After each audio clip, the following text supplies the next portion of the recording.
ప్రభు యేసుక్రీస్తు నామములో పిల్లరా మీకు అందరికి వందనాలు. వచ్చిన మీరు ధనులైనారు. ఈరోజు వర్తమానం విందాం. ఈరోజు వర్తమానం ఎవరితో మన సహవాసము చేయాలి. దీనికి ముందుగా దేవుని పరిశుద్ధ గ్రంథములో వాక్యాన్ని చదివినట్లయితే యోహాను సువార్త 15వ అధ్యాయం 19వ వాక్యంలో దేవాతి దేవుడు అంటున్నాడు, లోకముల నుండి నేను మిమ్మల్ని ఏర్పరచుకుంటేని. చాలు, లోకముల నుండి దేవుడు మనల్ని ఏం చేశాడంట? ఏర్పరచుకున్నాడు.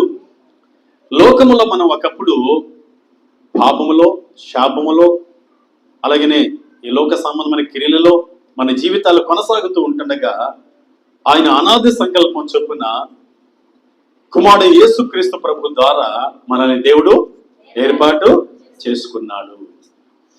ఆయన ఏర్పాటు చేసుకోబట్టే ఈరోజు మనం ఆయన సంఘముగా, ఆయన సొత్తుగా, ఆయన ప్రజలుగా చేయబడ్డాం. యేసుక్రీస్తు ప్రభు తన స్వరక్తం ఇచ్చి మనల్ని సంపాదించుకున్నాడు. ఇప్పుడు మనము మన సొత్తు కాదు కానీ ఆయన సొత్తు. అందుకే మొదటి కొరింథీ రాసిన పత్రిక 6వ అధ్యాయము 19వ వాక్యంలో ఆ మాట చెప్పబడుతుంది.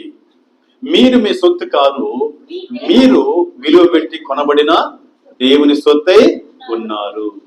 కనుక దేవుని సొత్తైన మనము ఎవరితో సహవాసం చేయాలి అని అంటే, నంబర్ 1 మనం గమనించినప్పుడు ఎవరితో సహవాసం చేయకూడదు.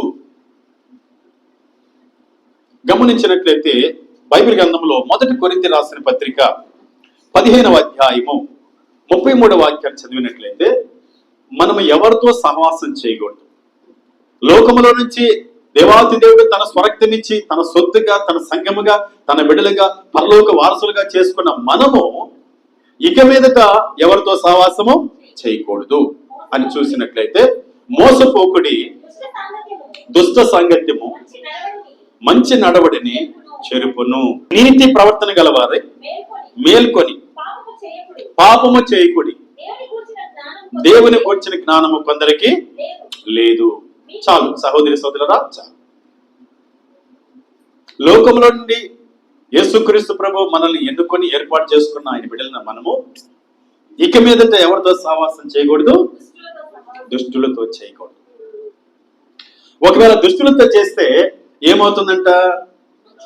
మంచి నడవడి పాడైపోతుంది. అందుకే దేవాతి దేవుడు తన బిడ్డలను మనకు చెప్తున్నమాట, దుష్టులతో సహవాసము చేయకూడదు. ఒకవేళ దుష్టులతో సహవాసం చేస్తే దేవుని బిడ్డలైన మనము ఎవరితో సహవాసం చేయకూడదు? దుష్టులతో సహవాసం చేస్తే మన మంచి నడవడి పాడైపోతుంది. కనుక దుష్టులు ఎప్పుడు కూడా కపటమైన ఆలోచన చేస్తూ ఉంటారు, దుర్మార్గమైన ఆలోచన చేస్తుంటారు, వేషధారణ ఆలోచన చేస్తుంటారు. అట్టివారితో దేవుని పిల్లలను మనము సహవాసము చేయకూడదు. దేవుని పిల్లలను మనం సహవాసము చేయకూడదు.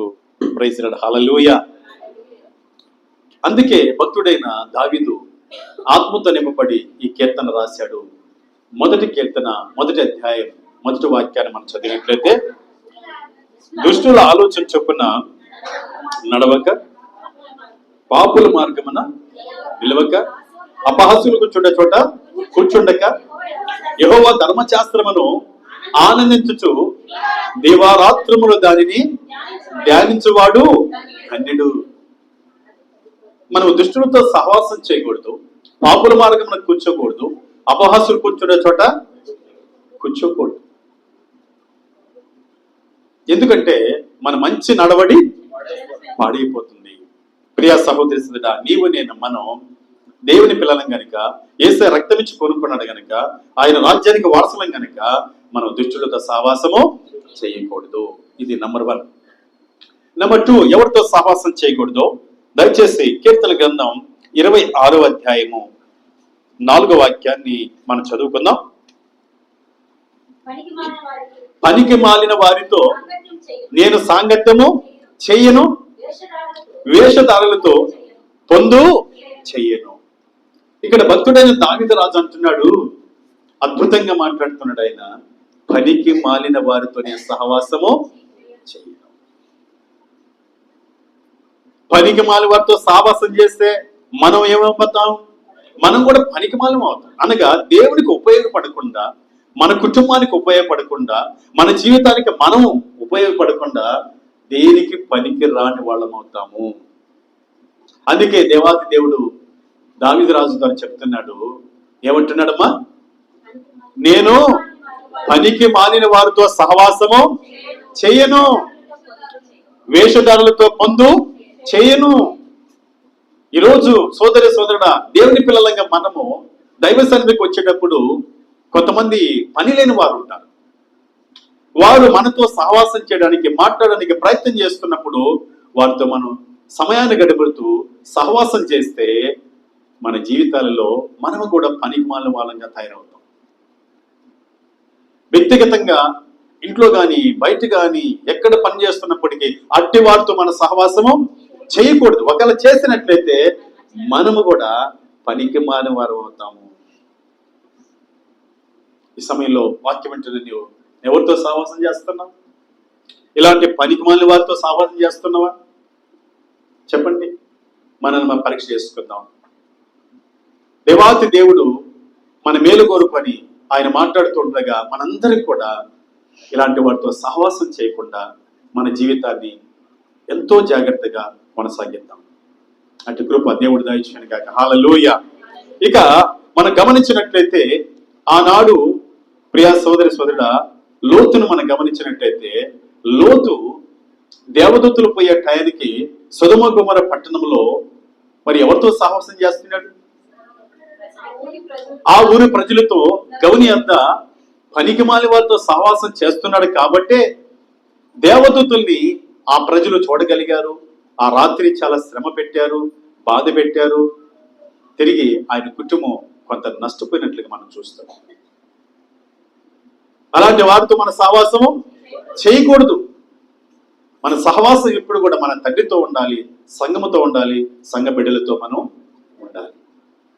కనుక పనికిమాలతో సహవాసం చేసి పనికిమాల వరంగా మనం తయారు కాకుండా ఉండడానికి దేవుడు మనతో మాట్లాడుతుండగా మనందరికీ కూడా జాగ్రత్త కలిగి ఉందాం. దేవుడు అట్టి కృప దయచేయను గాక. హల్లెలూయా. ఇకపోతే మూడోదిగా ఎవరితో మనం సహవాసం చేయకూడదు, ఎవరితో చేయకూడదో సామెతల గ్రంథం 13వ అధ్యాయము 20వ వాక్యాన్ని ఒకసారి చదువుకుందాం. సామెతల గ్రంథం 13వ అధ్యాయము 20వ వాక్యం. జ్ఞానుల సహవాసం చేయువాడు జ్ఞానము గలవాడును, మూర్ఖుల సహవాసం చేసేవాడు చెడిపోవును. ఏమండి? జ్ఞానుల సహవాసం చేసేవాడు జ్ఞానం గలవాడు అవుతాడు, మూర్ఖుల సహవాసం చేయవాడు చెడిపోవును. ఈ రాత్రి మూడవ అంశంగా మనం చూస్తున్నాం. మూడవ పాయింట్ గా చెప్పండి, ఎవరితో సహవాసం చేయకూడదు? మూర్ఖులతో సహవాసం చేయకూడదు. మూర్ఖులు ఎలా ఉంటారో తెలుసా అని అంటే, వారు చెప్పిందే వేదం, వారు చెప్పిందే కరెక్ట్, వారు అనుకున్నదే సాధించాలి. అందుకే దేవుని వాక్యంలో ఏం చెప్పబడుతుందో తెలుసా? ఒకడు ఎదుట సరైన మార్గం కలదు, తుదకది మరణానికి దారి తీయను అని చెప్పబడుతుంది. ఈరోజు అలాంటి మూర్ఖులతో మనం సహవాసం చేస్తే మనం ఏమవుతాం? చెడిపోతాం. మూర్ఖులతో మన సహవాసం చేయకూడదు. ఎవరితో చేయాలి సహవాసం? అక్కడ రాయబడి ఉంది, జ్ఞానులతో సహవాసం చేస్తే జ్ఞానము గలవారం అవుతాం. మూర్ఖులతో సహవాసం చేస్తే ఏమైపోతాం అంట? చెడిపోతాం. కనుక ఈ రాత్రి దేవాతి దేవుడు మనం చెడిపోకూడదని, మూర్ఖులతో సహవాసం చేయకూడదని మన మేలు కోరి చెప్తూ ఉంటుండగా మనందరికి కూడా అలాంటి వారికి మనం దూరంగా ఉందాం. ఇటు కృప దేవుడు దయచేయను గాక. హల్లెలూయా, హల్లెలూయా. ఇకపోతే నాలుగోదిగా ఎవరితో సహవాసం చేయకూడదు దయచేసి మనం చూద్దాం. అదే సామెతల గ్రంథం 22వ అధ్యాయము 24వ వాక్యాన్ని మనం ధ్యానం చేద్దాం. కోపచిత్తునితో సహవాసము చేయకము, క్రోధము గలవానితో పరిచయము కలిగి ఉండకము, నీవు వాని మార్గములను అనుసరించి నీ ప్రాణమునకు ఉరి తెచ్చుకుందువేమో. ఎంత భయంకరమైన మాట చూడండి. సహోదరి సోదరుడా, 4వ పాయింట్, ఎవరితో సావాసం చేయగట్టు మనం? కోపచిత్తునితో సావాసం చేస్తే ఒకరోజు మనకి ఊరవుతుందండి. ఎందుకంటే ఆ కోపం కలిగిన వాడు తొందరపడి నిర్ణయాలు తీసుకొని ఎదుటివారిని పాడు చేయొచ్చు, ఎదుటివారిని హత్య చేయొచ్చు, ఎదుటివారిని నాశనం చేయొచ్చు. ప్రక్కనే మనం ఉన్నాం అనుకోండి సావాసంలో, వాడికొచ్చిన ఉరి చేసిన నేరాన్ని బట్టి, హానిని బట్టి మనకు కూడా ఉరి అవుతుంది. అందుకే దేవదేవుడు ఆయన పిల్లలను మన మేలుకొని చెప్తున్న మాట ఏంటో తెలుసా? ఏంటంట? కోపచిత్తులతో సహవాసము చేయకము, క్రోధము గలవానితో పరిచయము కలిగి ఉండకము, నీవు వారి మార్గములను అనుసరించి నీ ప్రాణమునకు ఉరి తెచ్చుకుందేమో. సహోదరి సహోదరుడా, ఇలాంటి కోపం కలిగిన వారితో మనం సహవాసం ఎన్నటికీ చేయకూడదు. క్రోధము కలిగిన వారితో ఎన్నటికీ సహవాసం కలిగి ఉండకూడదు. మనకు మనం జాగ్రత్త పడి ఆ ఊరి అనేది మన దగ్గరికి రాకుండా అట్టి వారికి దూరంగా మనం బతుకుతాం.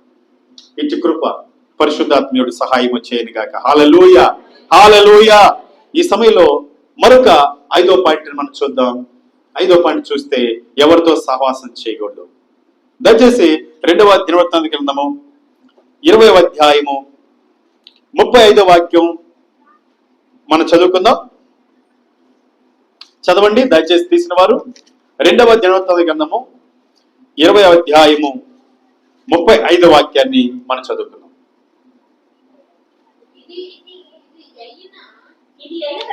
ఇది అయిన తర్వాత యూదారాజైన యెహోషాపాతు మిక్కిలి దుర్మార్గముగా ప్రవర్తించిన ఇశ్రాయేలు రాజైన అహజ్యాతో స్నేహము చేసెను. యూదారాజు అయినటువంటి యెహోషాపాతు రాజు మిక్కిలి దుర్మార్గుడైన అహజ్యా అనే ఇశ్రాయేలు రాజుతో ఏం చేశాడు? స్నేహం చేశాడు, సహవాసం చేశాడు. అంటే దీన్ని బట్టి మనకు దేవాతి దేవుడు చెప్తున్న మాట ఏంటంటే, దుర్మార్గులతో మన సహవాసం చేయకూడదు. యెహోషాపాతు రాజు ఎవరితో చేశాడు సహవాసం? దుర్మార్గులతో, అనగా దుర్మార్గుడైన అహజ్యాతో సహవాసం చేశాడు. ఎందుకో తెలుసా? తర్షీషు ప్రాంతానికి ఓడలను నడిపించడానికి, ఓడలు తయారు చేయడానికి దుర్మార్గుడైన అహజ్యాతో సహవాసము చేశాడు. చేసి సహవాసం చేసి అహజ్యాతో ఓడను తయారు చేశాడు. మొత్తానికి దుర్మార్గుడితో సహవాసం చేసి ఓడను తయారు చేయించుకున్నాడు. అయితే దేవాతి దేవుడు ఒకనొక ప్రవక్తలో చేరి ఇలా మాట్లాడుతున్నాడు. 37వ వాక్యం చదివినట్లయితే ఏమని మాట్లాడుతూ చూద్దాం. అప్పుడు మారేషవాడును దోదావాహు కుమారుడునకు ఎలియాజులు, నీవు అహజ్యాతో స్నేహము చేసుకొంటివి గనుక యెహోవా నీ పనులను భంగము చేయనని యెహోషాపాతు మీద ప్రవచనమొకటి చెప్పెను. ఆ ఓడలు తార్షీషునకు వెళ్ళజాలకుండా బద్దలైపోయెను. ఎంత భయంకరమో చూడండి. దేవుడికి వ్యతిరేకంగా దుర్మార్గులతో మనం సహవాసం చేసి ఏదైనా ప్లాన్ చేసి డెవలప్ అవ్వాలనుకుంటే, దీవించబడాలనుకుంటే దానిని దేవుడు ఏం చేస్తున్నాడు? బద్దలు చేస్తున్నాడు. తార్షీషునకు పోవాల్సిన ఓడలను దుర్మార్గుడితో సహవాసం చేసి ఓడలు తయారు చేసిన యెహోషాపాతు యొక్క ఓడల్ని ఏం చేస్తాడు తెలుసు దేవుడు? తార్షీషునకు వెళ్లకుండా ఓడలను బద్దలు చేశాడంట. ఆ బద్దలు అవ్వడానికి ఏం చేస్తుంటాడు? భయంకరమైన తుఫాను పుట్టించుంటాడు, భయంకరమైన సుడిగాలి పుట్టించుంటాడు. దాని ద్వారా ఓడలను ఏమైపోయినాయి? బద్దలైపోయినాయి. సహోదరి సహోదరుడా, దుర్మార్గుడితో మన సహవాసము చేయకూడదు. నీ జీవనం కోసం, నీ బ్రతుకుదెరువు కోసం దుర్మార్గులతో సహవాసం చేసి నీ జీవితంలో పైకి రావాలని చూసినట్లయితే, లేదా సాధించాలేదో అనుకున్నట్లయితే దానిని నిష్ఫలంగా దేవుడు చేస్తాడు. అది నీవు అనుభవించకుండా చెదరగొడతాడు. దయచేసి ఎవరితో చేయకూడదు సహవాసం? దుర్మార్గులతో సహవాసం చేయకూడదు. ఇదిగో యెహోషాపాతు జీవితంలో ఆయన ఏదైతే సాధించాలనుకున్నాడో దాన్ని సాధించనికుండా దేవుడు బద్దలు చేశాడు. ఈ సమయంలో నీవు నేను మనం దుర్మార్గులతో సహవాసం చేయకుండా మనం ఏదో సాధించాలనుకున్నది పాడు చేసుకోకుండా దేవుడి కృపలో జాగ్రత్తగా ఇటువారితో సావాసం చేయకుండా ముందుకు సాగుతాం. అట్టి కృప పరిశుద్ధాత్మీయుడు మనకి సహాయమో చేయనుగాక. హల్లెలూయా. ఇంకెవరితో సావాసం చేయకూడదు. 6వ పాయింట్ మనం చూసినట్లయితే ఎవరితో సావాసం చేయకూడదు చూద్దాం. యాకోబు రాసిన పత్రిక 4వ అధ్యాయము 4వ వాక్యాన్ని మనం చదివినట్లయితే, యాకోబు రాసిన పత్రిక 4వ అధ్యాయము 4వ వాక్యం, వ్యభిచారులారా ఈ లోక స్నేహము దేవునితో వైరమని మీరెరగరా? కాబట్టి ఎవడి లోకముతో స్నేహము చేయగోరునో వాడు దేవునికి శత్రువును. ప్రియ సహోదరి సోదరుడా, ఈ లోకముతో మనం సహవాసం చేయకూడదు. లోకంతో సహవాసం చేస్తే దేవునికి మనం ఏమవుతున్నాం? శత్రువులు అవుతున్నాం. ఏమండి, దేవునికే శత్రువు అయి మనం బ్రతకగలమా? అడుగు తీసి అడుగు పెట్టగలమా? కనీసం భోజనం చేయడానికి చెయ్యి భోజనంలో పెట్టి ఎత్తి నోట్లో పెట్టుకోగలమా? కనుక లోకంతో సహవాసం చేయకూడదు. లోకంతో సహవాసం చేయడం అంటే అర్థం ఏంటో తెలుసా? లోకములో ఉన్నదానిని ప్రేమించకూడదు. లోక మర్యాద చొప్పున నడవకూడదు. గమనించినట్లయితే 1 యోహాను రాసిన పత్రిక 2వ అధ్యాయము 16-17 వాక్యాలు మనం చదివినట్లయితే అక్కడ స్పష్టంగా దేవాది దేవుడు చెప్తున్నాడు. ఆ మాటలు మనం ధ్యానం చేద్దాం. లోకములో ఉన్నదంతయు అనగా శరీరాశయు, నేత్రాశయు, జీవపడమ్మను తండ్రి వలన పుట్టినవి కావు, అవి లోక సంబంధమైనవే. లోకమును దాని ఆశయు గతించిపోతున్నవి కానీ దేవుని చిత్తమును జరిగించేవాడు నిరంతరము నిలుచును. దేవుడి స్తోత్రం. హల్లెలూయా. లోకమును, లోక ఆశలను మనం ప్రేమించకూడదు. అలా ప్రేమించినట్లయితే లోకాన్ని మనము స్నేహంగా చేసుకుంటున్నాం, లేదా లోకంతో మన స్నేహంగా ఉంటున్నాం. దేవునికి ఏమవుతామంట? శత్రువులు అవుతాం. అంతమాత్రమే కాదు, రోమపత్రిక 12వ అధ్యాయము 1వ వాక్యం లేదా 2వ వాక్యం మనం చదివినట్లయితే అక్కడ రాయబడి ఉంది, నా ప్రియ సహోదరులారా ఈ లోక మర్యాద చొప్పున అనుసరింపక ఉత్తమమును అనుకూలమును సంపూర్ణమై ఉన్న దేవుని చిత్తము ఏదో పరీక్షించి తెలుసుకున్నట్లు మీ మనసు మారి నూతన మగుటి వలన రూపాంతరము పొందండి. దేవుని స్తోత్రం. హల్లెలూయా. అంటే అర్థం ఏంటో తెలుసా? ఈ లోక మర్యాద చొప్పున నడవకూడదు. ఈ లోక మర్యాద చొప్పున ఆచారాల ప్రకారం, అలవాట్ల ప్రకారం నడిచినట్లయితే నీవు లోకాన్ని ప్రేమిస్తున్నావు. ఆచారాల ప్రకారం నడుస్తున్నావంటే లోకాన్ని ప్రేమిస్తున్నావు. లోక పద్ధతుల ప్రకారం నడుస్తున్నామంటే లోకాన్ని ప్రేమిస్తున్నావు. లోకములో ఉన్న పాపాన్ని ప్రేమిస్తున్నామంటే లోకంతో సహవాసం చేస్తున్నావు. ఈ సమయంలో నీవు నేను మనం ఈ విధంగా లోకానుసారంగా నడిచినట్లయితే లోకంతో మన సహవాసం చేస్తున్నాం. ఒకరోజు ఈ లోకం ఏమైపోతుందంట? లోకమును దాని ఆశలు గతించిపోవును, దేవుని చిత్తము నెరవేర్చేవాడే నిరంతరము జీవించును. నిరంతరం జీవించాలని ఉందా? అలాగైతే లోకంతో మన సహవాసం చేయకూడదు. లోకంతో సహవాసం చేస్తే మన తండ్రికి మన శత్రువులో ఉంటాం. కనుక మనం బ్రతకలేం, నిరంతరం జీవించలేం, పోషించబడలేం, దీవించబడలేం, దేవుని కృప పొందలేం. ఈ సమయంలో నీవు నేను మనం లోకానికి వేరే మనం జీవించాలి. అందుకే మొదటి పాయింట్ మనం చదివాము. యోహాను సువార్త 15-19 వాక్యంలో లోకములో నుంచి నేను మిమ్మల్ని ఏర్పరచుకుంటేని. హల్లెలూయా. లోకములో నుంచి నేను పిలుచుకొని ఏర్పాటు చేసుకున్నాను కనుక లోకంతో మీరు సహవాసము చేయకూడదు. ఒకరోజు ఈ లోకం గతించిపోతుంది. ఆ గతించిపోయే లోకంలో నువ్వు గతించిపోకుండా, నేను గతించిపోకుండా మనమందరినీ ఈ లోకంతో సహవాసం చేయకుండా ప్రభు రాకడికై మనం ఎదురు చూస్తూ ప్రత్యేకమైన వారమై దేవుని చిత్తానుసారంగా నడుస్తూ దేవుని కొరకు ఎదురు చూస్తూ ఆ బుద్ధిగలిగిన కన్యకల వలె మనం సిద్ధపడతాం.